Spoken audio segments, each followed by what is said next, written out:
যখন ইচ্ছা, যাকে ইচ্ছা আমি বাংলাদেশি ঘোষণা করে দেবো, যাকে ইচ্ছা আমি রোহিঙ্গা ঘোষণা করে দেবো। জ্ঞানেশ কুমারের বাবার নাম আছে ভোটার লিস্টে, ডকুমেন্ট দেখাতে পারবে? অমিত শাহর বাবার জন্মের সার্টিফিকেট দেখাতে পারবে? প্রধানমন্ত্রী থেকে শুরু করে ক্যাবিনেটে যারা মন্ত্রী রয়েছে, স্বাস্থ্যমন্ত্রী, প্রতিরক্ষা মন্ত্রী, শিক্ষামন্ত্রী, অর্থমন্ত্রী,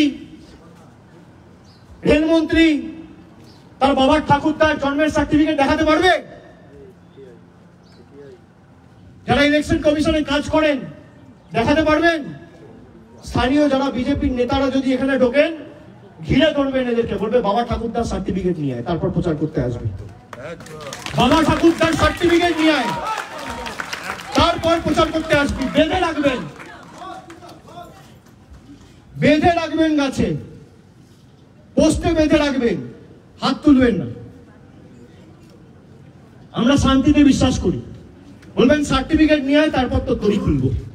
যা, তোর বাবার সার্টিফিকেট, বাবার বার্থ সার্টিফিকেট, তোর দাদুর বার্থ সার্টিফিকেট, তোর ঠাকুরদার বার্থ সার্টিফিকেট, আর তোর দিদিমার বার্থ সার্টিফিকেট। তোর অমিত শাহ, মোদী সরকার যে আমাদের থেকে সার্টিফিকেট চেয়েছে, আগে তোরা সেই সার্টিফিকেট মানুষকে দেখা, তারপর কাগজ চাইবি মানুষের থেকে।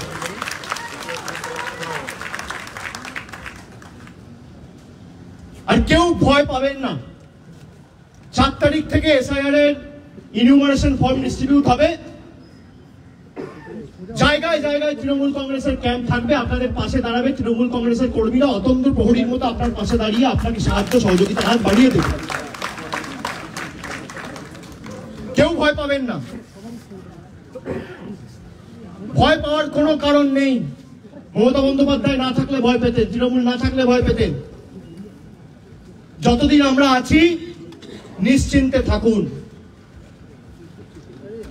রবীন্দ্রনাথ ঠাকুরের বাংলা, বিদ্যাসাগরের বাংলা, বঙ্কিমচন্দ্রের বাংলায়, স্বামী বিবেকানন্দর বাংলা, রামকৃষ্ণ পরমহংসদেবের বাংলাকে যারা ব্যঙ্গ বিদ্রুপ করেছে, বাংলাদেশি বলে যাদের আখ্যায়িত করে আমাদের অপমান করেছে, আগামী দিন জবাব নেওয়ার জন্য আমাদের সকলকে এখন থেকে প্রস্তুত থাকতে হবে।